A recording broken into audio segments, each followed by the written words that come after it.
এখন যে ঘটনাটি আপনাদের সাথে শেয়ার করব, এই ঘটনাটি আমাদেরকে যিনি পাঠিয়েছেন তার নাম মোহাম্মদ আব্দুল্লাহ আল হাসান আল আমিন।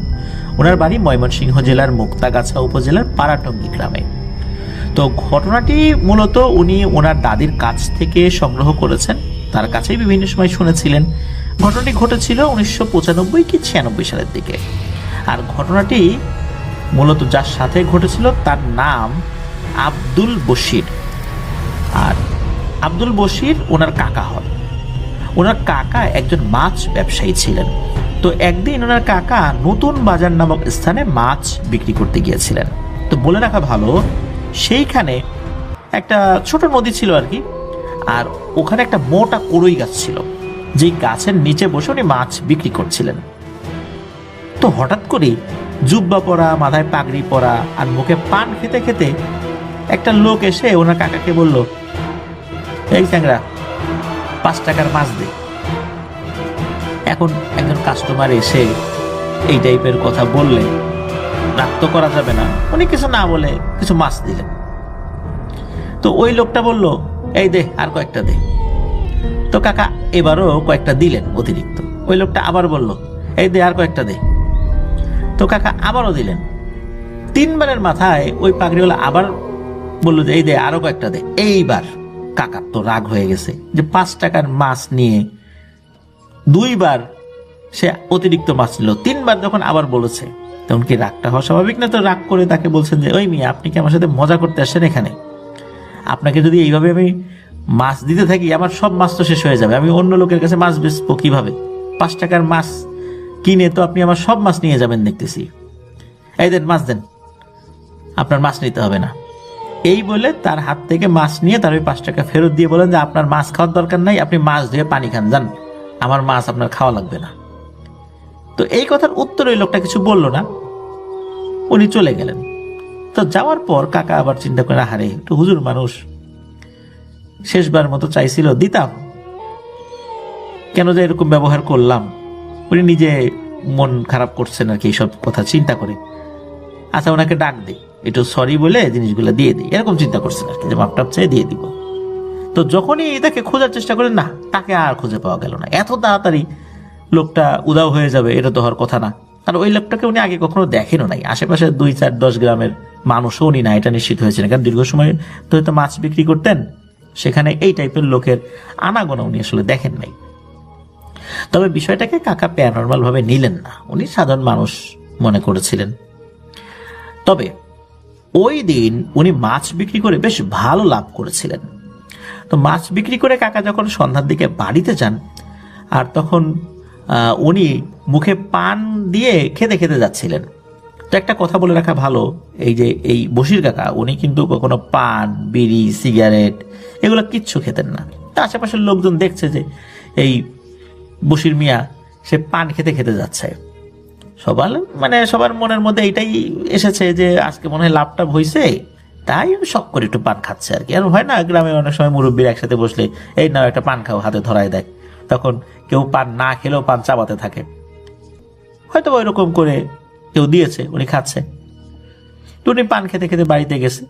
যাওয়ার পর কাকার মা যখন এই কাকাকে বলছে যে, এই নে গোসল কর, মাছ টাছ বিক্রি করে আসলি, গোসল কর, তখন নাকি কাকা মোটা গলায় বলে ওঠে, আমি গোসল করব না, আমি পবিত্র। তখন কাকার মা বলে, আরে দূর বেটা, কিসের পবিত্র? তুই মাছ টাছ বিক্রি করছিস না, গায়ে কত কিছু মাছের পানি টানি ছিটে পড়ছে, এই যা গোসল করে। তখন কাকা আবার বলে ওঠে, এই মস্করা করবি না আমার সাথে, বলছি না আমি পবিত্র, আমি গোসল করব না। কাকার মা এই কথা শুনে অবাক হয়ে গেছেন, কিরে আমার সাথে তুই তুই করে কথা বলছে, আমি নাকি ওর সাথে মস্করা করতেছি। এটা শোনার এইসব চিন্তা করে বা ওনার মুখে ওইটা শোনার পরে ওনার তো রাগ হয়েছে। তো উনি আবার বলছেন, এই তোর বললাম না, যা গোসল করে আয়। তখনই নাকি কাকা লাফ দিয়ে এসে ওনার মায়ের গলা টিপে ধরেছেন। আর যখনই ওনার মা চিৎকার শুরু করেছেন, তখনই গলা ছেড়ে দিয়েছেন এবং ছেড়ে দিয়ে নদীর দিকে দৌড় দিয়েছেন। আর মুখে শুধু একটাই কথা বলছিলেন যে, আমাকে বলে মাছ ধুয়ে পানি খানগা, কত বড় সাহস, আজকে নদীতে চুবাই ওরে পানি খাওয়াবো। এদিকে কাকার মায়ের চিৎকার শুনে আশেপাশে সবাই চলে আসে, কি হয়েছে বলে যে ওই যে দেখো, ওই যে দৌড় দিচ্ছে, কি ধরনের উল্টাপাল্টা কথা বলতেছে। তখন সবাই আবার কাকার পিছনে দৌড় দিয়েছেন, তাকে তো ধরতে হবে, নিশ্চয়ই প্যারানরমাল কোনো কিছু হয়েছে। তো কয়েকজন চেষ্টা করে ধরতে প্রথম দিকে না পারলেও অবশেষে 5-6 জন মিলে তাকে ধরতে সক্ষম হন। তখনও উনি নদী পর্যন্ত পৌঁছান নাই আর কি। আর ওনার বাড়ির একদম কাছাকাছি একজন মহিলা কবিরাজ ছিল। তো সেই মহিলা কবিরাজ এই কথা শুনে চলে আসছে। তো মহিলা কবিরাজ সে ওই জিনকে হাজির করেছে অল্প সময়ের মধ্যেই। আর জিন তো আসলে তার ভেতরেই ছিল, হাজির করার কিছু ছিল না আসলে ওই অর্থে। ওই জিনটা কি করেছে, ওই মহিলা কবিরাজের 14 গোষ্ঠীর নাম বলতে শুরু করে এবং হেসে হেসে বলতে থাকে যে আমারে তুই ছাড়াতে পারবি? আচ্ছা ঠিক আছে, আমাকে ছাড়ানোর চেষ্টা করলে আমি একে ছেড়ে চলে যাব, কিন্তু তোকে কিন্তু ধরবো। আর তোকে যদি আমি ধরি না, তুই তো মরবি, তোর বাচ্চা কাচ্চা সহ এর পরবর্তী প্রজন্ম এগুলোর আমি মারতে থাকবো। ভাগ এখান থেকে, ভাগ, আমার কাজে বাধা সৃষ্টি করিস না। ও আমার সাথে বেয়াদবি করছে, আমি ওর শাস্তি দিব। তো মহিলা কবিরাজ আসলে ওইভাবে ওরকম বড় কোনো কবিরাজ ছিলেন না, এই টুকটাক ঝাড়ফুঁক, টুকটাক জিনের চিকিৎসা, জিন হাজির করতে পারতেন, জিন যদি আপোষে চলে যেত এই টাইপের কোনো কাজ করতে পারতেন, এইটুকু ছিল ওনার মোটামুটি একটু জানাশোনা আর কি। তো উনি যখন বুঝতে পারছেন যে এই জিনটা খুব শক্তিশালী, একে আসলে ছাড়ানো সম্ভব ওনার পক্ষে হবে না, তখন ওই মহিলা বলেন যে আমি পারবো না, আমি গেলাম, এই কথা বলে উনি বাসায় চলে গেছেন। তখন আবার চেচুয়া বাজার নামক একটা জায়গা থেকে একজন কবিরাজকে আনা হয়। সেই কবিরাজ কাজ শুরু করার আগেই ওই কাকার ভিতরে থাকা জিনটা বলে ওঠে, এই তুই যদি আমার কাছ থেকে একে ছাড়াস, তুই কিন্তু বাড়ি পর্যন্ত পৌঁছাইতে পারবি না। বাড়িতে যাওয়ার আগে আমি তোরে ধরবো, তখন দেখবো তোর কোন বাপ এগিয়ে এসে তোকে বাঁচায়। কবিরাজ আসলে ওই মহিলা কবিরাজের মতোই ছিল, তার দৌড়ঝাঁপও খুব বেশি দূর ছিল না। সে বুঝতে পারে এই জিনকে কাবু করা তার পক্ষে সম্ভব না। এখন এই অবস্থায় যখন প্রত্যেকেই সারেন্ডার করে চলে যাচ্ছে, এই উপস্থিত লোকদের মধ্যে একটা লোক উনি আবার আসছেন। হ্যাঁ, উনি আবার আসছেন।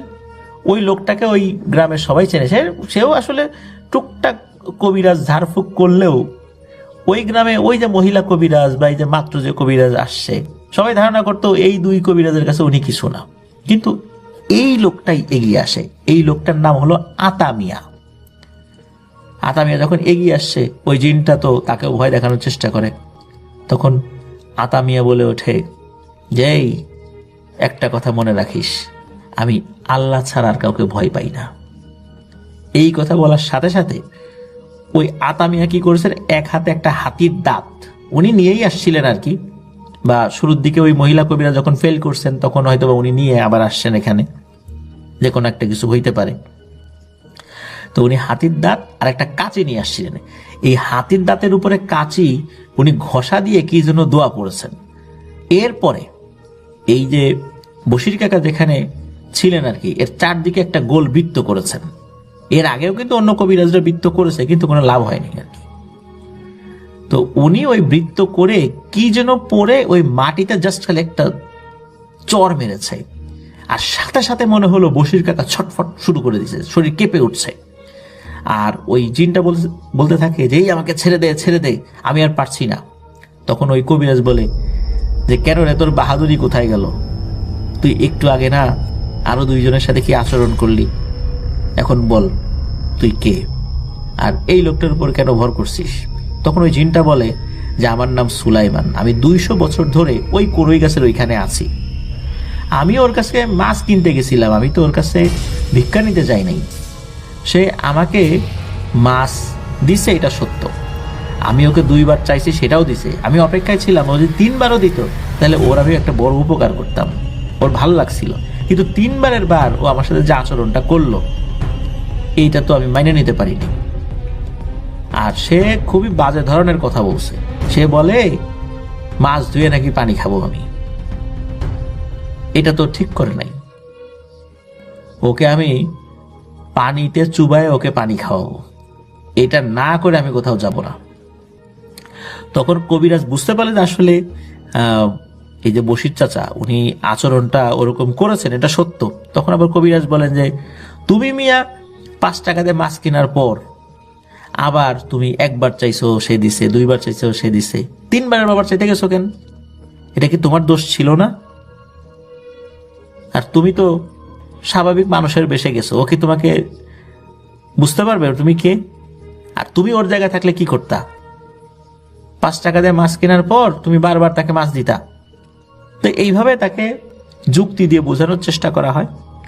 তখন বলে, আচ্ছা ঠিক আছে, বুঝছি, মূলত ওর উপর আমার খুব রাগ হয়েছিল, আর যেহেতু ওরকম একটা অপমানজনক কথা বলছে, সুতরাং আমি কয়েকটা জিনিস বলবো এখন, সেগুলো আমাকে দাও। আর আমি চলে যাব এখান থেকে। চলে যাওয়ার আগে এই যে ওদের যে রান্নাঘরটা আছে না, এই রান্নাঘরটা মাটির সাথে মিশাই দিয়ে যাব, তাহলে বুঝতে পারবো যে আমি চলে যাচ্ছি। এখন কি দিতে হবে? তখন ওই জিনটা বলে, একটা কালো মোরগ দিতে হবে। তখন বলে, আচ্ছা ঠিক আছে দেবো। বলে, না দেবো না, এক্ষুনি দিতে হবে। তখন ওই সময় ওই বাড়িতে ওই যে মুরগি পালতো আর কি, একটা মোরগ নিয়ে আসা হয়, তবে মোরগটা ওই রকম কালো ছিল না। তারপরে বলে যে না, কালো মোরগ লাগবে। তবে পাশের প্রতিবেশীর বাড়ি থেকে কালো মোরগ একটা নিয়ে আসা হয় আর কি।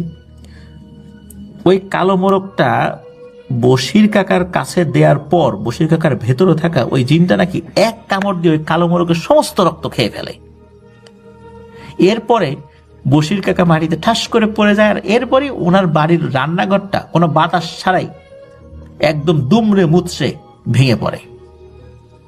তো এটাই ছিল কাকার সাথে ঘটে যাওয়া ঘটনা। এরপরে কাকার সাথে আর কোনো ধরনের কোনো ঘটনা ঘটেনি। তবে কাকার সাথে এই ধরনের ঘটনা যদিও বা ঘটে না, কিন্তু অন্য ঘটনা ঘটেছে, সেটা বলি।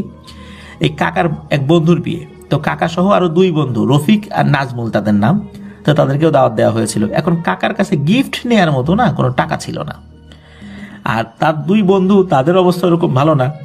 এখন একটা জায়গায় যাবে দাওয়াত খেতে, একটা গিফট তো নিয়ে যেতে হবে। এখন টাকা কিভাবে পাবে?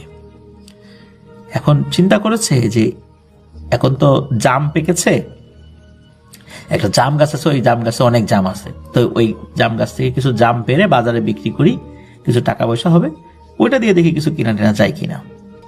তো ওই বাজারের নাম হলো নতুন বাজার, যেটা আমরা শুরুতে বলেছি। তো ওই নতুন বাজারে এক খালের পাশে একটা মোটা জাম গাছ ছিল। তো বলে রাখা ভালো যে আশেপাশে যে হিন্দু পরিবাররা ছিল, ওনাদের কেউ মারা গেলে দূর থেকে যখন লাশটা নিয়ে আসতো, তো শ্মশানে যাওয়ার আগে ওই জাম গাছের নিচে কিছুক্ষণ রাখার উদ্দেশ্য ছিল একটু জিরিয়ে নেয়া, এই, তাছাড়া আর কিছু না। তো ওনারা তো ওই জাম গাছের নিচে আসছেন। এখন জাম গাছে উঠবে কে? সবাই তো কেতা দুরস্ত হয়ে আসছেন, মানে ফিটফাট বাবু সেজে আসছেন, বিয়ে খেতে যাবেন, কিন্তু কারো কাছে টাকা নেই। এখন এই অবস্থায় জাম গাছে উঠলে নতুন জামা কাপড় কি ঠিকঠাক থাকবে?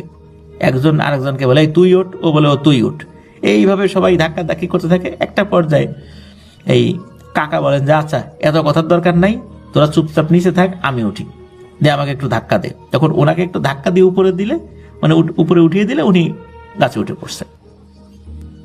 তো কাকা গাছের বেশ অনেকটাই উপরে উঠেছেন। তো কাকা যেই ডালে বসে জাম পাড়ছিলেন, হঠাৎ করে দেখেন যে তার একটা পাশের চিকন ডালে একটা বাচ্চা মেয়ে বসে জাম পাড়ছে। তো কাকা ধমক দিয়ে বলে যে, এই সেমরি, তুই এত উপরে উঠছিস কেন? তুই তো পড়ে গেলে মারা যাবি রে, এই তাড়াতাড়ি কাছ থেকে নাম। তখন ওই মেয়েটা বলে যে আমার কিছু হবে না, তুই তোর চিন্তা কর, তুই আমার জাম গাছে জাম পাড়তে আসছিস, আচ্ছা ভালো কথা, জাম পাড়, জাম পেরে চলে যা, আমার কথা তোর চিন্তা করতে হবে না। কাকা উনি এই বাচ্চা মেয়ের মুখে তুই তুকারি শুনে তার তো ভীষণ রাগ হয়। তখন বলে যে এই, আমি তোর ভালোর জন্য বললাম, আর তুই কিনা আমারে তুই তুই করে কথা বলছিস, গাছ থেকে নামবি নাকি আমি তোর ধাক্কা দিয়ে ফেলে দিব। তখন ওই মেয়েটা রাগে বলে ওঠে, এত বড় সাহস তোর, তুই আমার গাছ থেকে আমাকে ধাক্কা মেরে ফেলে দিবি? তা দেখ আমি তোর কি করি। যখনই বলছে দাঁড়া আমি তোর কি করি, তখন চাচা দেখে যে দপ করে ওই মেয়ের চোখ দুটো মনে হলো আগুনের মতো জ্বলে উঠল। দিন দুপুরে এই ধরনের ঘটনা দেখে কাকা তো প্রচন্ড ভয় পান। শুধু ভয় যে পেয়েছেন বিষয়টা এরকম না, ওই মেয়েটা নাকি কাকার যেই ডাল, মানে যেই ডালে কাকা বসেছিলেন, সেই ডালে নাকি জাস্ট খালি পা দিয়ে একটা টাচ করেছে, সাথে সাথে ওই মোটা ডালটা ভেঙে যায়, আর ভেঙে আসলে নিচে পড়ে। তবে নিচে পড়ার আগে বিভিন্ন সময় আসলে একটা ডালের সাথে আর একটা ডালে বাড়ি খেয়েছিল। কাকাও ওই সরাসরি যে নিচে পড়েছেন তা না, আর একটা ডালের উপর পড়েছে। এইভাবে পড়তে পড়তে নিচে পড়েছেন উনি।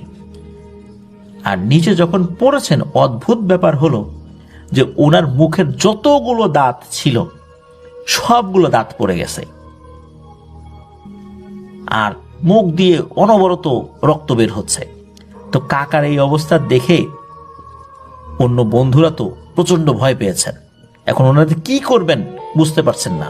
এর মধ্যে তো একজন তো দৌড় দিয়ে পালিয়ে গিয়েছেন। এখন কাকা বেশ শক্তিশালী ছিলেন, ওনার ওই আহত শরীর নিয়ে আর যেই দাঁতগুলো উনি আশেপাশে পড়েছিল ওইগুলো কুড়িয়ে নিয়ে সবগুলো দাঁত পকেটে নিয়ে হসপিটালের কাছে যান। হসপিটাল খুব বেশি দূরে ছিল না। হসপিটালের বারান্দায় এসে উনি বেহুশ হয়ে পড়ে যান। এরপর হসপিটালে যারা কর্তব্যরত চিকিৎসক ছিলেন, নার্সরা ছিলেন, তারা তাকে নিয়ে যান। দেখা গেল ওনার শরীর বিভিন্ন জায়গায় ভেঙে গিয়েছে। এরপর দীর্ঘ সময় লেগেছিল ওনার ট্রিটমেন্ট করতে, ওনার সুস্থ হতে। আর ওই দাঁতগুলো চেষ্টা করা হয়েছিল আগের জায়গাগুলোতে বসানোর জন্য। এটা কিন্তু উনি সারা জীবন বহন করে চলেছেন, এখনো চলছেন। উনি এখন আল্লাহর রহমতে জীবিত আছেন, যদিও বা সুস্থ আছেন। তবে একটা ব্যাপার হলো, উনি যদি ওনার মাথার চুল ফেলে দেন, মানে মাথা টাক করে ফেলেন, তখন দেখা যায় ওনার মাথা থেকে ঘাড়ের মাঝ বরাবর একটা কালো দাগ আছে। উনি যখনই মাথা নাকি টাক করেন সাথে সাথেই উনি বেহুশ হয়ে যান। এরপরে ওনার জ্ঞান ফেরে, কিন্তু মাথা নেড়া করার সাথে সাথে বা টাক করার সাথে সাথে উনি জ্ঞান হারিয়ে ফেলেন। এটা একটা রহস্য। আর ওখান থেকে পড়ে যাওয়ার পর শরীরের হাড়গোড় ভাঙবে এটা ঠিক, কিন্তু সবগুলো দাঁত পড়ে যাবে। যদিও বা উনি বুঝতে পেরেছিলেন পরে যে বিষয়টা অস্বাভাবিক ছিল, আর যেটা ঘটেছে এটা মোটেও স্বাভাবিক না, ওই মেয়েটাও স্বাভাবিক কেউ ছিল না, এটা পরে বুঝতে পেরেছে। কিন্তু ওই অবস্থাতে দিন দুপুরে এটা তো আসলে বোঝা ওনার পক্ষে সম্ভব ছিল না। দিনের বেলা একটা বাচ্চা মেয়ে গাছে উঠতে পারে, গ্রামে এরকম অনেক ছোট ছোট বাচ্চা ছেলে মেয়ে আছে যারা অনায়াসে গাছে উঠতে পারে, উনি ওরকমটাই মনে করেছিলেন। আর একটা বাচ্চা মেয়ের মুখে তুই তুকারি শুনে ওনার তো আসলে ভালো লাগবে না, এটাই স্বাভাবিক, এটাই হয়েছে।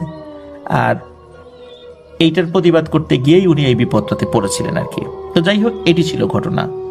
ধন্যবাদ জানাচ্ছি আমাদেরকে যিনি ঘটনা পাঠিয়েছেন। আশা করছি ওনার কাছ থেকে এমন আরো অনেক ঘটনা ইনশাল্লাহ আমরা পেতে থাকবো। প্রিয় লিসেনার্স, আশা করছি এই ঘটনাটি আপনাদের কাছেও ভালো লেগেছে। প্রিয় লিসেনার্স, এমনই একজন ভাই যার নাম শরীফ খান, উনি সেনাবাহিনীতে কর্মরত রয়েছেন এবং এই মুহূর্তে উনি বাংলাদেশ সেনাবাহিনীর হয়ে জাতিসংঘের একটি মিশনে কর্মরত আছেন এবং সেটা কুয়েতে পরিচালিত হচ্ছে। উনি কুয়েত থেকে ঘটনা পাঠিয়েছেন। তো ওনার চাকরি জীবনে ঘটে যাওয়া এক রহস্যময় ঘটনা উনি আমাদেরকে পাঠিয়েছেন। ঘটনাটি ঘটেছিল 2014 সালে বান্দরবনে। তো বান্দরবন ক্যান্টনমেন্টের পাশে সাঙ্গু নদী রয়েছে। তো ক্যান্টনমেন্ট থেকে একটু দূরে ওনাদের সেনা ক্যাম্পের পাশেই মূলত ঘটনাটি ঘটেছিল। ঘটনা যেদিন ঘটে ওই দিন সারাদিনই বৃষ্টি ছিল, আর বিকেলের দিকে ওনাদের নিয়ম অনুযায়ী বা রুটিন ওয়ার্ক অনুযায়ী ওনারা কলিগ যারা আছেন তারা ফুটবল খেলছিলেন। খেলা শেষে যেহেতু খেলাধুলা করেছেন, আবার বৃষ্টি হচ্ছিল, মাঠও কর্দমাক্ত ছিল, তো চিন্তা করেন পাশেই তো সাঙ্গু নদী রয়েছে, দ্রুত আমরা একটু সাঁতার কেটে আসি, গোসল করে আসি। তো সবাই মিলে তো ওখানে গিয়েছেন। আর ওখানে যাওয়ার পর যেটা হয় যে পানির নিচে কে কতক্ষণ দম ধরে রাখতে পারে, একজন আরেকজনের সাথে একটু প্রতিযোগিতা করছিলেন। তো এভাবে ওনারা বেশ মজা করছিলেন সাময়িক সময়ের জন্য। তো ওনারই এক কলিগ ছিল যার নাম হচ্ছে আনোয়ার। তো ওনারা এইভাবে মজা করছিলেন, আবার সাঁতারও কাটছিলেন। ওই নদীর মাঝখানে চলে এসেছেন, আবার তীরে চলে আসছিলেন। তো একবার ওনারা মাঝে গেলেন, আবার তীরে চলে আসছেন। তো এরকমটা করছিল আর কি। তো কেউ কেউ ডুব সাঁতার দিচ্ছিল। তো এই যে আনোয়ার, উনিও ডুব সাঁতার দিয়ে ওনার পিছনে পিছনে আসছিল আর কি। আর এই যে শরীফ ভাই, উনিও পেছন দিকে তাকিয়ে দেখছিলেন যে আনোয়ার আসছে। একদম তীরে যখন চলে এসেছেন, তার কিছুক্ষণ আগেই কিন্তু দেখেছেন যে আনোয়ার একবার মাথা তুলেছে, আবার ডুব দিয়েছে। তার মানে আনোয়ারও তীরের খুব কাছাকাছি চলে এসেছে। কিন্তু দেখা গেল যে আনোয়ার আর ভেসে উঠছে না। তখন শরীফ ভাই চিন্তা করেছেন যে এই তো উঠবে, তো মাত্রই তো দেখলাম। কিন্তু না, 1 মিনিট, 2 মিনিট, 5 মিনিট, 7 মিনিট হয়ে যায়, কিন্তু আনোয়ার সাহেব আর মাথা তোলে না। এদিকে উনি এই ব্যাপারটা বুঝতে পেরে সাথে সাথে অন্যান্য যারা কলিগরা ছিল ওখানে তাদেরকে জানিয়েছেন। সবাই তো ডুব দিয়ে ওই জায়গায় খোঁজাখুঁজি শুরু করেছেন, কারণ একদম কিনারেই চলে এসেছিলেন আর কি ওই আনোয়ার সাহেব। কিন্তু ডুব দিয়ে কেউ কিচ্ছুই দেখতে পাচ্ছিল না। সাথে সাথে ওনারা দ্রুত ওনাদের ক্যাম্পে এসে রিপোর্ট করলেন, আর ওনাদের এই দৃশ্যটা স্থানীয় উপজাতিরা দেখছিল। যখন ক্যাম্পে রিপোর্ট করার পর ওনাদের ক্যান্টনমেন্টও রিপোর্ট করা হলো, দ্রুত সেখান থেকে ডুবুরির টিম আসে এবং আরও কিছু সদস্যরা আসে। তো ওনারা কিন্তু ওই জায়গায় অনেক খুঁজেছিলেন, অক্সিজেন নিয়ে নিচে নেমে অনেক খোঁজাখুঁজি করা হলো, কিন্তু না, কিছুই দেখা গেল না। দিন রাত 24 ঘন্টা, মানে রাত হয়ে গেছে খোঁজা বন্ধ, বিষয়টা এরকম না, 24 ঘন্টা শিফটিং অনুযায়ী খোঁজা হয়েছে। স্পিড বোট, টমটম, স্থানীয়ভাবে টমটম বলে, তারপর নৌকা, এগুলো দিয়ে খোঁজাখুঁজি করেছিলেন সবাই, কিন্তু না, পাওয়া যাচ্ছিল না। ওই সময়ে সাঙ্গু নদীতে বেশ স্রোত ছিল। সবাই ভেবেছিল স্রোতে ভেসে নিয়ে হয়তোবা নদীর অন্য সাইডে নিয়ে গেছে। এই জন্য আর এক সাইডে কিন্তু জাল পেতে রাখা হয়েছিল যাতে জালে বেঁধে যায়। ওখানে যারা উপজাতি ছিলেন, স্পেশালি যারা চাকমা সম্প্রদায়ের ছিলেন, তো ওনারা বলাবলি করছিলেন যে 72 ঘন্টার আগে কোনোভাবেই একে পাওয়া যাবে না। তো ওনারা এতটা কনফিডেন্টের সাথে কিভাবে বলছিলেন? যখন তাদেরকে জিজ্ঞেস করা হলো যে তোমরা কিভাবে বুঝতে পারলা যে 72 ঘন্টার আগে ওকে পাওয়া যাবে না, তখন তারা এক রহস্যময় ঘটনার কথা শোনান। তারা বলেন যে এখানে এমন ঘটনা এর আগেও অনেকবার ঘটেছে। বাচ্চারা নদীতে গোসল করার সময় হারিয়ে গিয়েছে, এরকম বহু বাচ্চা হারিয়ে গেছে, বহু বছর ধরে এই ঘটনা ঘটছে এখানে, কিন্তু প্রত্যেককেই 72 ঘন্টার মাথায় গিয়ে পাওয়া গিয়েছে, মানে 3 দিনের মাথায় গিয়ে পাওয়া গিয়েছে। সত্যি তাই, প্রথম দিন পার হয়ে গেল, দ্বিতীয় দিন খোঁজা হলো, তৃতীয় দিন গিয়ে নদীর এক কিনারায় একজন উপজাতি উনি দেখেন এই আনোয়ারের দেহ, মৃতদেহটাকে দেখতে পান। উনি দ্রুত ক্যাম্পে খবর দেন, ক্যাম্পের সদস্যরা চলে আসে এবং তারা এসে এই আনোয়ার সাহেবের ডেড বডি দেখতে পান। অদ্ভুত ব্যাপার হচ্ছে, এই 3 দিন উনি যে পানির নিচে ছিলেন, 3 দিন পানির নিচে থাকলে একটা বডির অবস্থা কেমন হয়, কিন্তু না, মনে হচ্ছে মাত্র উনি মারা গেছেন এবং তার পেটে কোনো পানি নাই। মনে হচ্ছে তাকে শ্বাস রোধ করে হত্যা করা হয়েছে। তার নাক, মুখ, কান দিয়ে তাজা রক্ত বের হচ্ছিল, মনে হচ্ছিল এই মাত্র উনি মারা গেছেন, অথচ উনি কিন্তু 3 দিন নিখোঁজ। মৃত্যুর সময় আনোয়ার সাহেবের বয়স হয়েছিল মাত্র 23 বছর। একজন টকবগে যুবক যিনি দেশের সার্বভৌমত্ব রক্ষার জন্য সেনাবাহিনীতে যোগ দিয়েছিলেন, এভাবেই রহস্যজনকভাবে সকলকে কাঁদিয়ে আল্লাহর ডাকে সাড়া দিয়ে উনি চলে যান। ওনার ওই মৃত্যুটা রহস্যই রয়ে গেছে। তবে একটা ব্যাপার, এই যে আনোয়ার সাহেব, উনি ওনার বাবার একমাত্র সন্তান ছিলেন। প্রিয় লিসেনার্স, এইখানেই হচ্ছে রহস্যের একটা খোলাসা করার সুযোগ রয়েছে। সেটা হচ্ছে, আপনারাও বিভিন্ন সময় এটা দেখে থাকবেন, এমনকি খোঁজ নিয়েও জানতে পারবেন যে পানির নিচে অনেক সময় যেই মানুষরা, বিশেষ করে পুরুষ সদস্যরা, এরা হারিয়ে যায়, রহস্যজনকভাবে মারা যায়। এদের সিংহভাগই পিতামাতার একমাত্র ছেলে সন্তান। মেয়ে সন্তানদের সাথেও এই ঘটনা ঘটে, তবে তুলনামূলক কম ঘটে। সিংহভাগই ছেলে সন্তানদের সাথে ঘটে, যারা এক বাবার এক সন্তান বা পরিবারের একমাত্র সন্তান তারা। কখনো কখনো একটা ছেলে আছে, অন্যান্য সবাই বোন আছে, সেক্ষেত্রেও এটা হতে পারে, তবে সেক্ষেত্রে এই ব্যাপারটা ঘটে তুলনামূলকভাবে কম। শুধু একটা সন্তানই রয়েছে, তাও সেটা ছেলে, এই ধরনের ঘটনাই বেশি ঘটে। প্রিয় লিসেনার্স, এর পেছনে এক রহস্য রয়েছে, কারণ এই ঘটনাগুলো সাধারণত পানির জিনেরা ঘটিয়ে থাকে এবং এটা ওরা নির্দিষ্ট সময়েই করে থাকে। এবং নির্দিষ্ট সময়ে ওরা বলি হিসাবে নেয়, সে যেই হোক না কেন। এরকম ঘটনা কিন্তু আমরা দেখেছি নীলাদ্রি লেকে, এবং সেই ঘটনাও আপনাদেরকে উপস্থাপন করেছিলাম। বাংলাদেশের রিনাউন্ড একটা গ্রুপ অফ কোম্পানির একজন ডিরেক্টরের ছেলে সেখানে মারা গিয়েছিল সকলের সামনে। তাকেও কিন্তু 3 দিন পরে পাওয়া যায়, এবং 3 দিন পরে যখন পাওয়া যায় মনে হচ্ছে সে মাত্র মারা গিয়েছে। আসলে এই যে ব্যাপারগুলো, এটা আমরা যারা শুনলাম, জানলাম, আমাদের উচিত মানুষদেরকে সতর্ক করা। কেউ বিশ্বাস করুক না করুক, আমাদের কিন্তু দায়িত্ব রয়েছে মানুষকে সতর্ক করা। বিশেষ করে আমি কিন্তু আমার পরিচিত যারা রয়েছে, আমার স্টুডেন্টরা রয়েছে, তাদেরকে কিন্তু মাঝে মাঝে জিজ্ঞেস করি যে তোমরা পিতামাতার একটাই সন্তান কে কে আছো? তখন কেউ কেউ হাত তোলে। তখন তাদেরকে আমি বলি যে ভালো করে সাঁতার শিখবা, বা ওদেরকে কিছু পরামর্শ দিই আর কি। আমি আমার জায়গা থেকে চেষ্টা করি। আপনারাও কিন্তু এই ব্যাপারগুলো নিয়ে সতর্ক থাকবেন, বিশেষ করে যারা পরিবারের একজনই সন্তান রয়েছেন, তারা পানিতে নামার ক্ষেত্রে সতর্ক থাকবেন। আপনি যতই সাঁতার জানেন না কেন, এই বিপদে পড়লে কোনো সাঁতারে কোনো কাজে আসবে না। আল্লাহ আমাদেরকে হেফাজত করুন। এখন যে ঘটনাটি আপনাদের সাথে শেয়ার করব, এই ঘটনাটি আমাদেরকে যিনি পাঠিয়েছেন তার নাম আরিয়ান তারেক। ওনার বাড়ি সিলেট জেলার গোয়াইনঘাট উপজেলার জাফলং ইউনিয়নের সারিঘাট গ্রামে। তো চলুন ঘটনায় চলে যাই। তো ঘটনা যেটা বলবো, এই ঘটনা দুটো পার্ট রয়েছে। প্রথম পার্ট, এই পার্টে যে ঘটনাটি ঘটেছে সেটা এই আরিয়ান তারেক ভাইয়ের আব্বুর সাথেই ঘটে যাওয়া ঘটনা। তো চলুন মূল ঘটনায় চলে যাই। যেই জায়গাতে ঘটনাটা ঘটেছিল সেটা হচ্ছে এই সিলেটের জৈন্তাপুর উপজেলার উজানিনগর এলাকায়।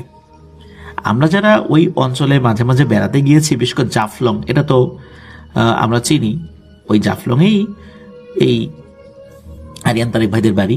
তো 2016 সালের আগস্টের কোনো একটা রাতে ওনারা প্রতিদিনের মতো ঘুমিয়েছেন। তো বলে রাখা ভালো যে এই তারেক ভাইদের পরিবারে ওনার আব্বু, আম্মু, উনি আর ওনার দুটো ছোট বোন রয়েছে। তো রাতের বেলা হঠাৎ ওনার আব্বুর ডাকে ওনার এবং ওনার আম্মুর ঘুম ভেঙে যায়।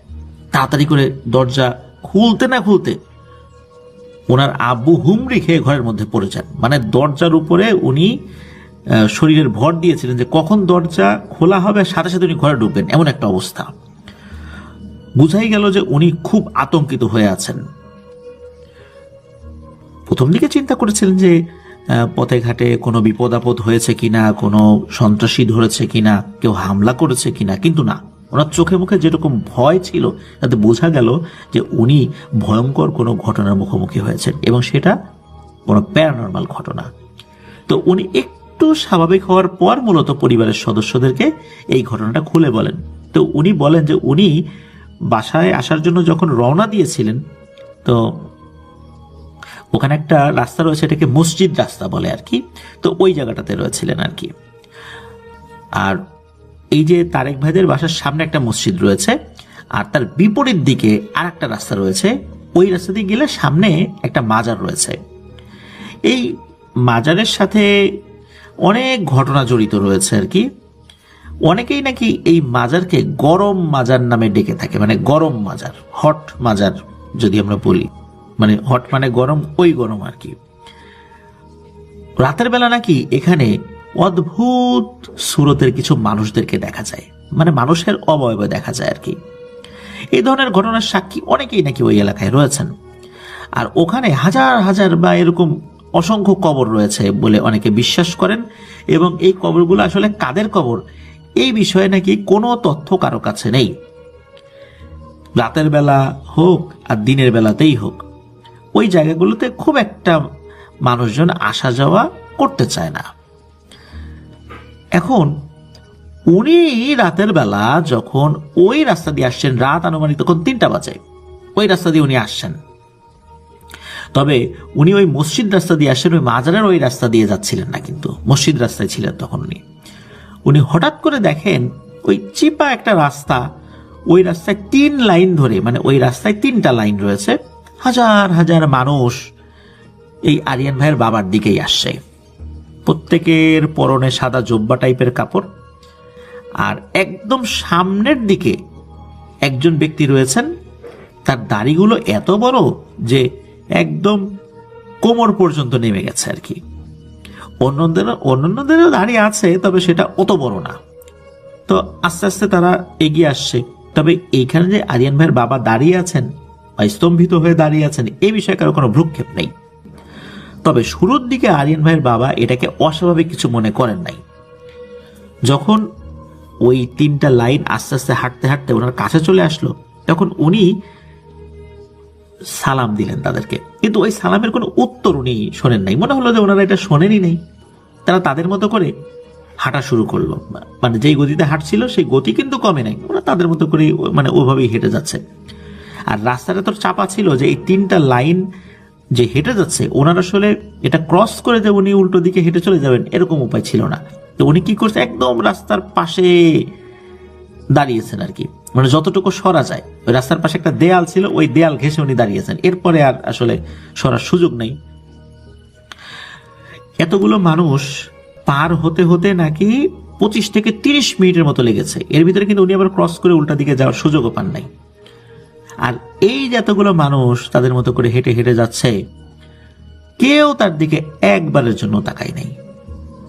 যখন সবাই অতিক্রান্ত হয়ে চলে গেল, তখন উনি কি করেছেন, ওনার পথে হাঁটা দিয়েছেন। হঠাৎ করে একসাথে মনে হলো হাজার হাজার শেয়াল ডাকাডাকি শুরু করেছে।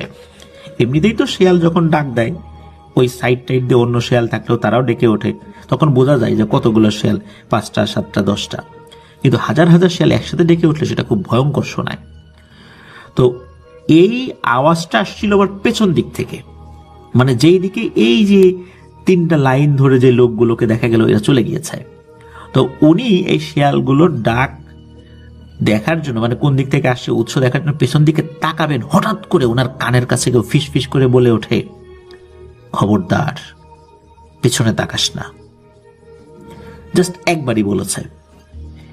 এরপর উনি কি করেছেন, উনি ওনার বাড়ির দিকে দিয়েছেন দৌড়, আর দৌড়ে এই যে দরজার সামনে এসে ধপাস করে পড়ার মতো অবস্থা আর কি। তো এই ঘটনাটাই খুলে বলেন। আসলে ওই যে যারা 3টা লাইনে যাচ্ছিলেন তারা কারা ছিলেন, এত শেয়ালগুলোই বা কোত্থেকে আসলো। পরবর্তীতে একজন ইমাম সাহেবের সাথে কথা বললে উনি জানান যে এই যে তারেক ভাইয়ের আব্বু যাদেরকে দেখেছেন, এরা সবাই একটা গোত্রে বসবাস করা সবাই ভালো জিন আর কি। ওনারা মূলত রাতের বেলা ওই মাজারের ওই সাইডটাতে প্রায়শই যান, তবে মানুষজন তাদেরকে দেখে না। কখনো কখনো কেউ যদি দেখেও ফেলে তাহলে ওনারা কারো ক্ষতি করেন না। আর কেউ ইচ্ছাকৃতভাবে যদি তাদেরকে বিরক্ত করার চেষ্টা করে তাহলে হয়তোবা তারা চিন্তা ভাবনা করে যে একে ভয়টয় দেখাবো কিনা। আর ওই দিন তাদের একটা বিশেষ একটা প্রার্থনা ছিল বা এরকম কিছু একটা ছিল। ওই দিন তাদের সকলের সামনে তাদের সর্দার ছিল, যার দাড়ি অনেক বড়। আর যখন এই তারেক ভাইয়ের বাবা সালাম দিয়েছিলেন, সালাম দেওয়ার পর ওরা তো ওনাদের মতো করে চলে যাচ্ছেন। আর যখন উনি দেয়াল ঘেঁষে দাঁড়িয়েই আছেন, তখন কেউ কেউ নাকি ওই সর্দারের কাছে বলেছিল যে সর্দার এই তো এইভাবে দাঁড়িয়ে আছে, আমাদের অসুবিধা হচ্ছে। তখন সর্দার বলেছে, খবরদার, ওর মতো দাঁড়িয়ে থাক, তোমরা তোমাদের মতো হাঁটো, ওকে কিচ্ছু বলবা না। এই কারণেই নাকি অন্যান্য জিন যারা আছে, যারা ওই 3 লাইনের যারা সিকিউরিটির দায়িত্ব ছিল, তারা কেউই তারেক ভাইয়ের বাবাকে কিচ্ছু বলেনি। তবে যদি ওইখানে উনি তাদেরকে কোনো ধরনের বিরক্তির কোনো একটা ঘটনা ঘটাতো, যেমন বারবার তাদের সাথে কথা বলার চেষ্টা করত, বিরক্ত করত, তাহলে নাকি তার ক্ষতি হতো। তা আল্লাহর রহমতে ওনার এটা নিয়ে কোনো সমস্যা না হলেও ওই যে ভয়টা পেয়েছিলেন, এই ভয়ের কারণে ওনার 2 দিন হালকা জ্বর ছিল, এরপরে ওনার ঠিক হয়ে যায়, আর কোনো সমস্যা আল্লাহর রহমতে ওনার হয়নি। তো এটা তো ছিল 2016 সালের ঘটনা। তো এবার আসি বেশ এটা যে আগের ঘটনা বলবো সেটাও না, আবার আগের ঘটনাও বটে। আমার নাম হচ্ছে হেলাল। এই যে তারেক ভাইয়ের বাবার নাম হেলাল, প্রথম অংশে যার ঘটনা বললাম আর কি। তো ছোটবেলায় ওনার খেলার সাথে অনেকে ছিলেন, তার বন্ধু মারুফ, শান্ত, আইমান, সুলতান চা, এরকম অনেকেই ছিলেন আর কি। তো উনি যখন ছোট ছিলেন তখনকার ঘটনা। তো এই বন্ধু বান্ধবদের এই সার্কেলের আবার মাছ ধরার জন্য বেশ নাম ডাক ছিল এলাকায়। আর তারেক ভাইয়ের আব্বুর একটা শখ ছিল, মানে হেলালাঙ্গের একটা শখ ছিল মাছ ধরা। প্রায়শই ওনারা মাছ ধরতে যেতেন। প্রতি রাতের মতো একদিন রাতে ওনারা বাইরে বের হয়েছেন, আর সবাই চলেও গিয়েছেন এলাকার বিলে। আর বছরের নির্দিষ্ট কিছু সময়ে ওই বিলগুলোতে প্রচুর মাছ পাওয়া যায়। তো ওনারা রাত 2-3টা পর্যন্ত, শুধু ওনারা না, আরো অনেকেই আসেন আর কি। তো ওনারা যেই সাইডটাতে গিয়েছেন ওই বিলের দক্ষিণ পাশে গিয়েছেন। নর্মালি বিলের দক্ষিণ পাশে সাধারণত কেউ যায় না, কিন্তু ওনাদের তো বয়স কম বলতে কি টকবগে তরুণ আর কি, এসব ভয় ডর আর যে তো নাই। আর যেহেতু একসাথে 4-5 জন আছে, ভয় ডর তো আরো থাকার কথা না। তো ওনারা তো মাছ ধরা ওখানে গিয়ে শুরু করেছেন। মোটামুটি অল্প সময়ের মধ্যেই ওনাদের কাছে যেই ব্যাগগুলো ছিল, যেগুলো নিয়ে এসেছেন, সেগুলো আল্লাহর রহমতে পরিপূর্ণ হয়ে গেছে। ওই এলাকাতে একজন শক্তিশালী জিনের উপস্থিতি রয়েছে, যাকে সবাই নাকি কাল দাদা বলে। ওই নাকি খুবই ভালো এবং ধার্মিক জিন। আর ওনাদের এলাকার মানুষ বলতে এই যে যেই তারেক ভাই যারা আছেন আর কি, ওনাদের যেই বংশ, তো এই বংশের কোনো লোকের শরীরে নাকি উনি মাঝে মাঝে প্রবেশ করেন, অনেকের সাথে কথা বলেন, নানা পরামর্শ দেন, যেটা এখনো চলমান রয়েছে আর কি। আর উনি নাকি 200 বছর ধরে ওই এলাকায় বসবাস করছেন। তো যাই হোক, যদি কেউ কখনো বিপদে টিপদে পড়েছে, তখন দেখা গিয়েছে যে এই কাল দাদা বিভিন্ন সময় তিনি তার সাধ্য অনুযায়ী হেল্প করার চেষ্টা করেছেন। এই কাল দাদা নাকি এই তারেক ভাইদের কোনো এক পূর্বপুরুষের মাধ্যম দিয়েই এই গ্রামে এসেছেন, এবং এরপর থেকে উনি এই গ্রাম থেকে আর যান নাই, ওখানেই রয়েছেন। আজ পর্যন্ত নাকি ওই গ্রামে চুরি ডাকাতি খুব একটা হয় না। আর এই যে তারেক ভাই দাদা, উনি বলেছিলেন যে একদিন ভোরবেলা উনি অজু করতে গিয়ে দেখেন এই যে কাল দাদা একদম সামনাসামনি তার সাথে দেখা হয়েছে। কিন্তু দেখা হলেও তিনি যে ওই তারেক ভাই দাদাকে কিছু বলেছেন বিষয়টা এরকম না। তো তারেক ভাই দাদা সামনাসামনি তাকে দেখেছেন, এবং দেখেন কি এই কাল দাদা হাতে একটা লাঠি নিয়ে কি যেন তাড়াচ্ছেন দৌড় দিয়ে। ওই আমরা গরু ছাগল তারাই না, যে এই হিস হিস করে এরকম তারাই না, তো ওই রকম কিছু একটা শব্দ করে উনি তাড়াচ্ছিলেন। এবং এই শব্দগুলো নাকি এতই বেশি ছিল যে উনি খুব ভয় পাচ্ছিলেন। খুবই অদ্ভুত টাইপের শব্দ ছিল। আর ঘটনা কিন্তু যখন ঘটেছে, এটা কিন্তু রাতের বেলা না, দিনের বেলাতে, শুধু উনি দেখেছেন। আর এই কাল দাদা নাকি যাকে পছন্দ করেন তাকেই শুধুমাত্র দেখা দেন।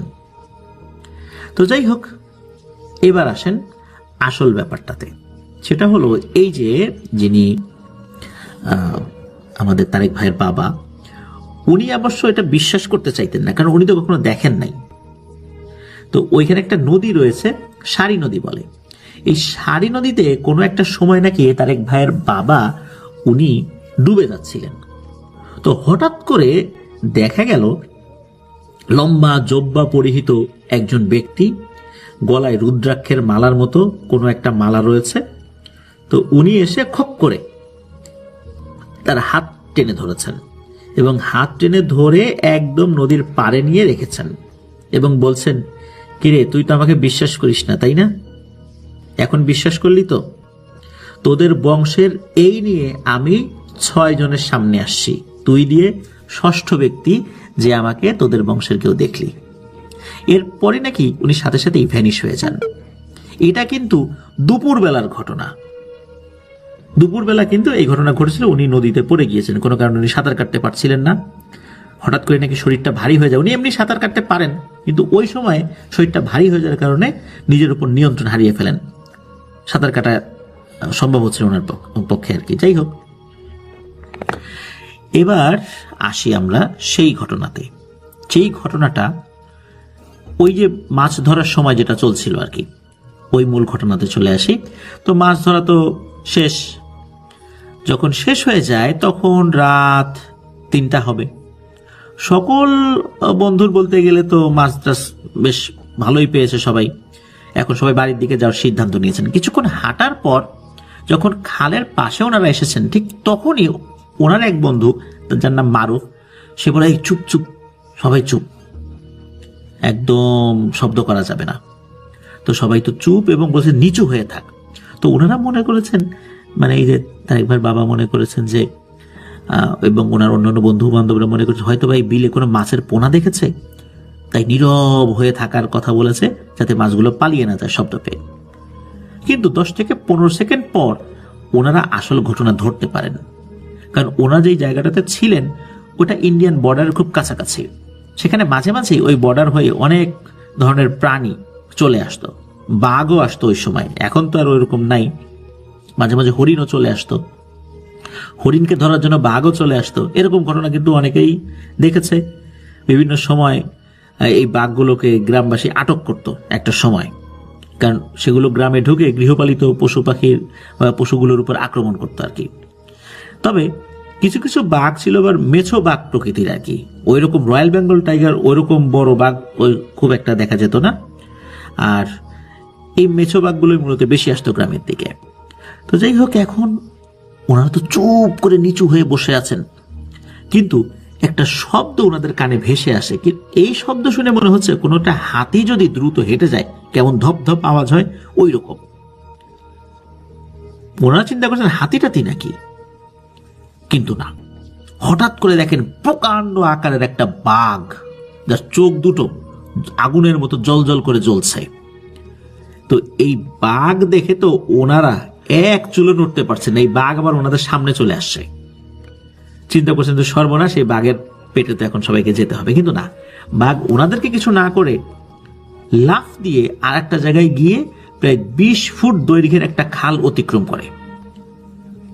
আর ওনারা যখন দেখেছেন বাঘ ওখান থেকে সরিয়ে গেছে, ওনারা তো শরীরের সমস্ত শক্তি একত্র করে দিয়েছেন এক দৌড়। গ্রামের পাশেই তো সারি নদী, আর নদীর পাড়ে দিয়ে ওই সময় কিন্তু আসলে এই যে তারেক ভাইদের বাবার বাড়ির রাস্তা ছিল আর কি। এখন তো অনেক রাস্তা হয়ে গেছে, তখন একটি মাত্র রাস্তাই ছিল। ওনারা 10 মিনিট প্রাণপণে দৌড়ানোর পর ওই রাস্তাতে চলে আসছেন, কিন্তু মনে করেছিলেন যে এই ঝামেলা আর হবে না। ঝামেলা কিন্তু বাকি ছিল। ওনারা ওইখানে দাঁড়িয়ে পেছন দিকে তাকিয়েছেন, তখন কিন্তু নদী অনেকটা দূরে রেখে ওনারা চলে আসছেন। হঠাৎ করে দেখেন ওই যে বাঘটা, ওই বাঘটা ওনাদের অনেক কাছাকাছি চলে এসেছে এবং ওনাদের দিকে খুব রাগান্বিত দৃষ্টিতে দেখেছে। তো ওইখানে তারেক ভাইয়ের বাবার 2 বন্ধু ছিল, আইমান এবং সুলতান। এই আইমান এবং সুলতান ওইখানেই অজ্ঞান হয়ে যায়। আর ঠিক ওই মুহূর্তে ওই বাঘটি আবার একই রকম ভাবে লাফ দিয়ে রাস্তা ক্রস করে ওইখানে আরেকটা রাস্তা ছিল ওইটা দিয়ে চলে যায়। তারেক ভাইয়ের বাবা, মারুফ এবং শান্ত নামে একজন ছিলেন, তারা চিন্তা করছেন যে এত বড় লাফ একটা বাঘ কি কখনো দিতে পারে? হ্যাঁ, দিতে পারে, কিন্তু এত বড় লাফ তো দিতে পারে না। যাই হোক, ওনারা তো ওই অবস্থার পর চিৎকার শুরু করেছেন। তখন তো বয়স ওনাদের কম, এত সাহস আর ধরে রাখতে পারেন আর কি। তো চিৎকার করছেন। আশেপাশের বেশ কিছু মানুষের ঘুম ভেঙে গিয়েছে, যারা দূরে দূরে বাড়ি ছিল, তারা আলো নিয়ে বের হয়েছেন। তাদের এই আলো দেখে, হাতে যে হারিকেনের আলো বা এগুলো দেখে ওনারা একটু স্বস্তি পান। লোকজন যখন চলে আসে তখন আইমান এবং সুলতানকে ধরে তাদের বাসায় নিয়ে যায় সবাই। তো পরদিন 5 জনই খুব অসুস্থ হয়ে যান। 2-3 দিন পর আল্লাহর রহমতে সব ঠিক হয়ে যায়। তো একজন হুজুর কিছুদিন পরে ওনাদের এলাকায় ওয়াজ মাহফিলে আসেন। তো যখন ওনার কাছে এই বিষয়টা জানানো হয়, উনি এই বিষয়টা নিয়ে জানার জন্য কিছুটা সময় চান। উনি ভারত থেকে আসছিলেন আর কি, খুব বড় একজন আলেম। তো কিছু সময় পর উনি আবার সবাইকে ডাকার পর বলেন যে আসলে আমি যার সাথে কথা বলেছি উনি খুব সম্মানিত একজন, আর ওনাকে এইভাবে ডাকা যায় না যে আমি ডাকলাম চলে আসলো। আমি আমার অনুগত জিনদের মাধ্যমে জেনেছি যে এই এলাকায় কালদাদা নামে একজন খুব পরহেজগার জিন থাকে, যিনি মানুষের উপকার করেন। মূলত ওই দিন ওই বাঘ বেশে উনি এসেছিলেন। কেন এসেছিলেন এই বিষয়টা নিয়ে কথা বলার জন্য আমি তো তাকে আদেশ করতে পারি না, আমি আমার জিনদেরকে দিয়ে তাকে অনুরোধ করেছি যদি উনি সময় বের করতে পারেন আমার সাথে যেন এসে একটু সাক্ষাৎ করেন, আমি ওনার সাক্ষাৎ প্রার্থী। তো উনি সম্মতি দেন এবং উনি এসেই আমার সাথে কথা বলেন। এটা কিন্তু ওই যে বলছে ভারতের ওই হুজুর, ওই কাল দাদা নিজেই এসে বলেছিলেন ওই বাচ্চাগুলো তো ওখানে আসছিল, ওই সময় ওদেরকে ক্ষতি করার জন্য কিছু দুষ্টু পিশাচগুলো ওদের পিছে পড়ে গিয়েছিল। আর ওই কাল দাদা যদি ওই সময় এসে ওদেরকে না তাড়াতেন তাহলে এই 5 জনেরই ভয়ঙ্কর বিপদ হতো। উনি মূলত দেখেছিলেন যে ওদের পিছনে পিশাচগুলো রয়েছে, তাই বাঘ বেশে এসে ওদেরকে তাড়িয়ে নদীর ওই পাশে পার করে দিয়েছিলেন। আর পরবর্তীতে এসে একটু রাগান্বিত দৃষ্টিতে তাদেরকে ভয় দেখিয়েছেন, কারণ হচ্ছে এই বিলের এই দক্ষিণ সাইডে আসার কথা না কারো। তো ওরা ওখানে কেন আসলো? এই দক্ষিণ সাইডে অনেক ভয়ের ঘটনা ঘটে, আর এই দুষ্টু পিশাচগুলো দক্ষিণ সাইডেই থাকে। এখানে তো ওদের বড় ধরনের বিপদ হতে পারতো। এই জন্যই মূলত উনি রাগ করেছিলেন আর কিছুটা ভয় দেখানোর জন্য বেশ রাগান্বিত দৃষ্টিতে তাকিয়েছিলেন, এটাই, আর কিছু না। তো এই কাল দাদা নাকি এখনো রয়েছেন, এখনো ওই বংশের লোকদের উপর মাঝে মাঝে ভর করেন, কথা বলেন। আর উনি একটি কোরই গাছে নাকি পরিবার সহ থাকেন, উনি একা নান, উনি পরিবার সহই নাকি থাকেন। তো যাই হোক, এটি ছিল ঘটনা। প্রিয় লিসেনার্স, আসলেই আমরা এই ধরনের ভালো জিনদের কথা অনেকেই জানি না, অনেকেই কিন্তু মানুষকে হেফাজত করার জন্য অনেক চেষ্টা করে যাচ্ছেন।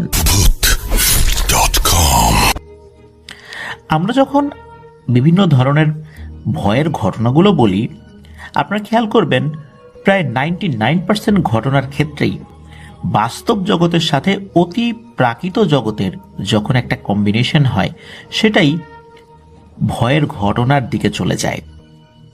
কিন্তু কোনো ঘটনা যদি এমন হয় সেটা পুরোটাই স্বপ্নে, কোনো একটা মেসেজ দেয়া হচ্ছে সেই ঘটনার মধ্যে, তাহলে জিনিসটা কেমন হতে পারে? হ্যাঁ প্রিয় লিসেনার্স, এমন একটি ঘটনা এখন আপনাদের সামনে উপস্থাপন করতে যাচ্ছি। এই ঘটনাটি আমাদেরকে যিনি পাঠিয়েছেন উনি একজন রেমিটেন্স যোদ্ধা ভাই, ওনার নাম শাকিল আহমেদ। উনি বর্তমানে সৌদি আরবের তাইফ শহরে রয়েছেন। তাইফ শহর সম্পর্কে একটু না বললে আমার মনের মধ্যে কিছুটা আক্ষেপ রয়ে যাবে। সৌদি আরবে যাওয়ার পর যেই শহরটা সবচেয়ে সুন্দর লেগেছে সৌন্দর্যের দিক বিবেচনায়, সেটি হচ্ছে তাইফ। সমুদ্র সমতল থেকে অনেক উঁচুতে এই তাইফ শহরের অবস্থান। তাইফ এত উপরে হওয়ার পরেও এটি মূলত কৃষি নির্ভর একটি এলাকা। তাইফে অনেক বাগান রয়েছে, ফলের বাগান রয়েছে, ফুলের বাগান রয়েছে, আর কৃষি খামার বা মাজরা যেটাকে বলে, এগুলো তো রয়েছেই। তাইফ শহরটাকে আমার কাছে ছবির মতো মনে হয়। আমি তাইফে পরিবার সহ আল সালামিয়া নামক স্থানে বেশ কয়েক রাত ছিলাম। তো আলহামদুলিল্লাহ, মসজিদে ইবনে আব্বাস রাদিয়াল্লাহু তাআলা আনহু সহ বিভিন্ন জায়গা পরিদর্শন করেছি। আপনারা হয়তো অনেকেই ওই জায়গার আশেপাশে রয়েছেন, আমাদের যারা রেমিটেন্স যোদ্ধা ভাইরা আছেন ওই এলাকায় থাকেন, তো ওখানে গিয়েও অনেকের সাথে আমার দেখা হয়েছে আলহামদুলিল্লাহ। তো এই যে শাকিল আহমেদ ভাই, উনি কিন্তু সৌদি আরবেরই একটি মাজরা বা বাগানে কর্মরত রয়েছেন। তো ওনার বাবা এবং ওনার আপন ছোট ভাই তারাও সৌদি আরবের অন্য একটি শহরে রয়েছেন, আল কাসিম শহরে রয়েছেন বলে জানিয়েছেন। তো 2024 সালের সেপ্টেম্বর মাসের 20 তারিখ রাতে উনি একটি স্বপ্ন দেখেন। মূলত উনি তাইফ থেকে রাত 3টার দিকে গাড়ি লোড করে, বিশেষ করে সবজির গাড়ি লোড করে তাইফ থেকে উনি জেদ্দায় যান। তো জেদ্দায় যেতে মোটামুটি ওনার ঘন্টা 2-2.5 বা ম্যাক্সিমাম ঘন্টা 3 লেগে যায় আর কি। তো উনি মোটামুটি একটু আর্লি শুয়ে পড়েন আর রাত 3টারও বেশ খানিক্ষণ আগে উঠে পড়েন। এরপর উনি চলে যান ওনার জিনিস নিয়ে জেদ্দাতে। উনি ওই রাত্রে অন্যান্য রাতের মতোই শুয়েছিলেন। তো শোয়ার পর হঠাৎ করে উনি একটা স্বপ্ন দেখেন। স্বপ্নে উনি দেখেন যে ওনাদের বাড়িতে ওনারা আছেন, ওনার মা বাবা দুজন, তারা তাদের মতো করে কথা বলছে। তারপর ওনার ভাই আছে, উনি আছেন। হঠাৎ করে কোত্থেকে যেন একটা ভয়ঙ্কর কালো কুচকুচে সাপ চলে আসে। এই সাপটা ঘরের মধ্যে ঢুকে পড়ে। তো এই সাপটা দেখার পর অন্যান্য সবাই বিচলিত হয়ে যায় অনেকটাই। তো উনিও বিচলিত হয়ে যান। তবে ওনার বিচলিত হওয়া মানে শাকিল আহমেদ ভাইয়ের বিচলিত হওয়াটা বেশি, অন্যান্যরা খুব অতটা বিচলিত আসলে হচ্ছে না। তো সাপটা কি করলো, ঘর থেকে আবার বাইরে চলে গেল। তো উনিও বাইরে চলে গিয়েছেন সাপটাকে তাড়া করতে করতে, মানে সাপটাকে তাড়িয়ে দেবেন। আমরা দেখি অনেক সময় উঠানে খড় নেড়ে দেয়া থাকে আর কি, যখন ধানগুলা মারাই হয়ে যায় সেটাকে শুকানোর জন্য। তো ওই খড়গুলো কিন্তু সরানো মানে এলোমেলো করে ভালো করে শুকানোর জন্য কিন্তু এক ধরনের বাঁশের তৈরি বিশেষ এক ধরনের একটা লাঠির মতো থাকে।